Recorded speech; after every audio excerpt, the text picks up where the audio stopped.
আলাইকুম সম্মানিত দর্শক, আজকে আপনাদের মাঝে হাজির হয়েছি এমন একটা ভিডিও নিয়ে যেখানে আপনারা জানতে পারবেন আপনাদের ফোনের জিমেলটা কিভাবে ডিলিট করবেন। অনেক সময় দেখা যায় একটার পর একটা জিমেল খুলতে খুলতে অনেকগুলো জিমেল হয়ে গেছে বা অন্য কোনো কারণে সেটা ডিলিট করার প্রয়োজন হয়। তো অনেকে পারেন আবার অনেকে পারেন না। যারা পারেন না ডিলিট করতে তাদের জন্য আজকের ভিডিওটা। তো দেরি না করে চলুন আজকের ভিডিওটা আমরা শুরু করি। তো প্রথমে আমরা যা করব, বরাবরের মতো আমাদের ফোনের যে জিমেইল অ্যাপটা আছে আমরা ওইটাকে ওপেন করে নিব। তো জিমেইল অ্যাপটা ওপেন করার পর ওপরের যে ডান পাশে দেখতে পারবেন একটা লোগো আছে, ওইখানে আপনারা চাপ দিবেন। এই অংশটাতে একটা চাপ দিয়ে দিবেন।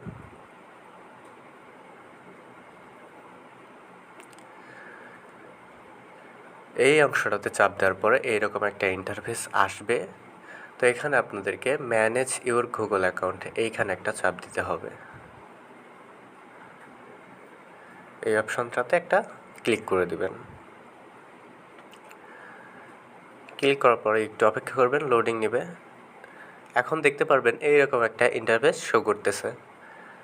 তো এখানে আপনি অনেকগুলো অপশন দেখতে পারবেন, home, personal, data and privacy, security ইত্যাদি ইত্যাদি আপনি অপশনগুলো দেখতে পারবেন। তো এর মধ্যে আপনাকে যেটা করতে হবে সেটা হলো এখানে যে 3 নাম্বার অপশনটা আছে ডাটা অ্যান্ড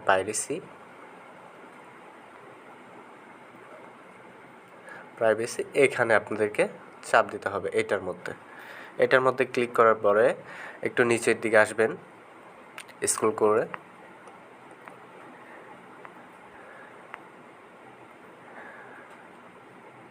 নিচের দিকে আসার পরে এখানে আপনারা 2টা অপশন দেখতে পারবেন।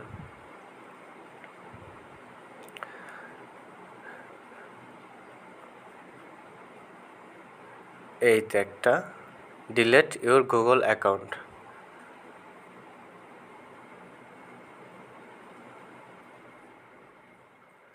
ডিলেট ইউর গুগল অ্যাকাউন্ট, এই যে দেখতে পারতেছেন আপনারা এইখানে এইটা। তো এটার উপরে ক্লিক করে দেবেন। এখানে ক্লিক করার পরে আপনাদেরকে একটু অপেক্ষা করবে। আপনার ইমেলটা ডিলিট করার জন্য আপনার যে পাসওয়ার্ড আছে যেটা দিয়ে আপনি জিমেলটা খুলবেন বা লগ ইন করবেন সেই পাসওয়ার্ডটা আপনাকে এখানে দিতে হবে। তো আমি পাসওয়ার্ডটা দিয়ে নিই। তো আমার পাসওয়ার্ড দেওয়া হয়ে গেছে। এখন নেক্সটে ক্লিক করে দেবেন।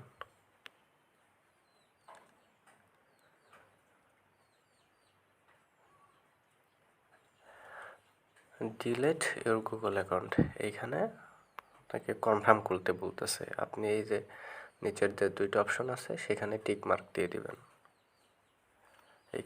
এইখানে টিক মার্ক দিয়ে দিবেন।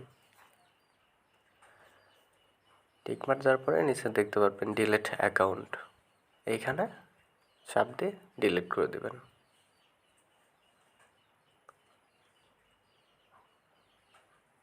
ব্যাস, এতটুকুই কাজ। তো কেউ যদি ডিলিট করতে চান এইভাবে ডিলিট করতে পারবেন। আর যদি ভিডিওটা ভালো লেগে থাকে তাহলে একটা লাইক করে সাবস্ক্রাইব করে দেবেন। ধন্যবাদ সবাইকে।